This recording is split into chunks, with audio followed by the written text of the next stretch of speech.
Hi chaps, SimOP here from Beard, Biceps and Batchat. Today I'm bringing you a replay from Erlenberg. It's a tier 7 match and I'll be running my T-34-88. Now this is after the update. The T-34-88 has I think it's the short 88 gun, so it didn't get the same buff that the German tanks did with the same gun, so it's got slightly less penetration.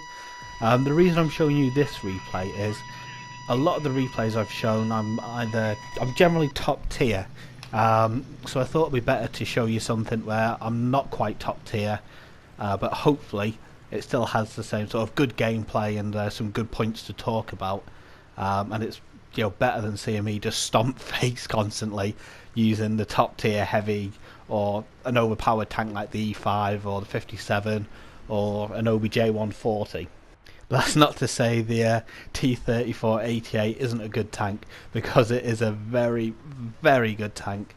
Now this is the only tank I've ever gone out of my way to get as a premium tank. I don't really have any more. This was the first one I got, and that was literally because it's a dual trainer. It's got a really good reputation. There's been lots of really good reviews about it, so I just could not help myself but to get this little bad boy. So on this map, what we're doing is pushing up to E8. Now the reason I'm doing that is I want to get on top of the hill, because I want to be able to use the view range I have on the crew in here. They've got situational awareness and recon, so I can spot any tanks that they've got going for the cap, but also it allows me to sort of do a little bit of ridgeline play here when they push onto the hill on the opposite side. Also, if I'm looking to get shots onto the cap, I can use this house to the left of me to protect my right hand flank. So if they push that way, I'm not in danger of getting side shots from anything unseen while I'm spotted. So all I'm doing here is moving back and forth in time with my reload just to get shots into this champion. So I'm not bothering to aim, I'm just snapshotting.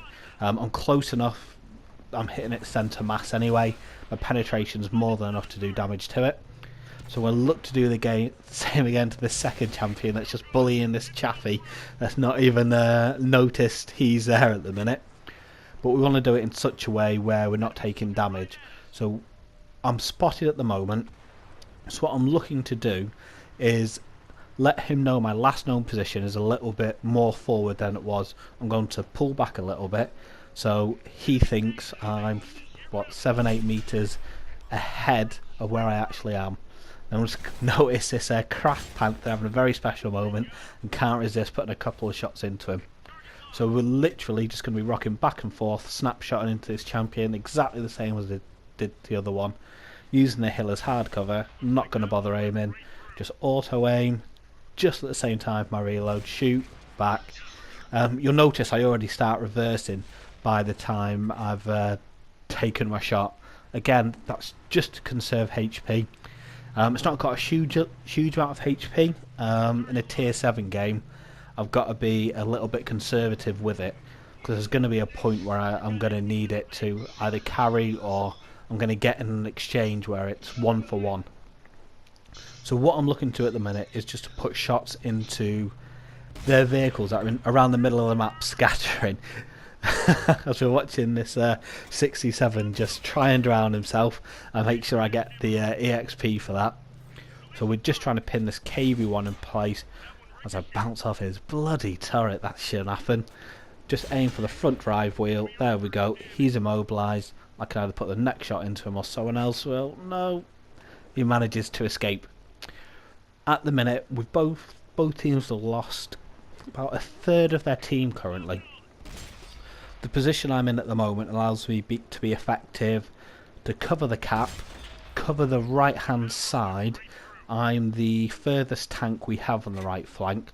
Now with my view range, nothing should really sneak up on us from that side, but I'm also able to get shots all into the left hand side of the map. So we've got a very wide area of effectiveness at the minute. I got quite lucky. I want to say I knew that tank was pulling up on me, but there's every chance I was sort of tunnel vision in the cap at that moment in time. So I've been a little bit lucky with one of my boys protecting my flank on that. So thank you very much, mate. Appreciate it. So what I'm doing at this point is I'm just going to be looking to poke out from either side of this house, just to use my view range, just to ensure there's nothing sneaking up on the cap on the left hand side, and nothing creeping around the bridge by their base along B56. And we've got two of their... That's a terrible shot. So what we're going to do after that terrible shot is just to maintain the position we're in. We're able to... The two tanks that are spotted, they're in our render range, which is obviously a little bit further than your view range, but I think it's 545, something like that it maxes out at. So we're able to see all the tanks that are spotted, and we're able to support our team with Overwatch fire, as I like to call it. But the tank itself, the T-34-88, I wouldn't class it as a... It's not a front line brawler, especially in a tier 7 game. With the gun, it plays a lot like a Tiger in that sense. It's got quite a lot of mobility, but you want to be in positions where other tanks aren't shooting you, or you're not their priority to shoot, and then you want to get shots in while they're shooting at something else, as you're seeing here with me putting shots into the Tiger 1. You've very much got to play it as a support tank. So I like to get in positions like I'm in now, where I've got a clear view of the battlefield. I can use my view range to spot enemy tanks before they spot me. My main aim here isn't just to do direct damage. I want to sort of pin tanks in place with my gun, take out front drive wheels, just so the rest of my team can take them out. I see it as more of a long range information gathering, but with an ability to do some damage as well. And again, with its mobility, you're able to relocate. So at this point, we are in mop-up mode. We've got 15 hits, 5 critical hits, 2 spots, 9 spot and damage ribbons, 2 enemies destroyed. And we're all racing to try and get to the poor bugger that's left by himself. It must be, the OIE XP, so we're trying to get involved as quickly as possible. But the way I'd like to play this tank is very much in a passive-aggressive manner. And that is, literally as I was saying before, play a support role as much as possible, take advantage of the gun handling, take advantage of the view range you can get on the tank if you have the right crew in there. But it's a very, very good tank to play in a support manner. So we've managed to end up top on that in a tier 7 game. Hopefully you've enjoyed the replay, guys. If you're enjoying the content, please like, share and subscribe to the channel, and I'll catch you later, chaps.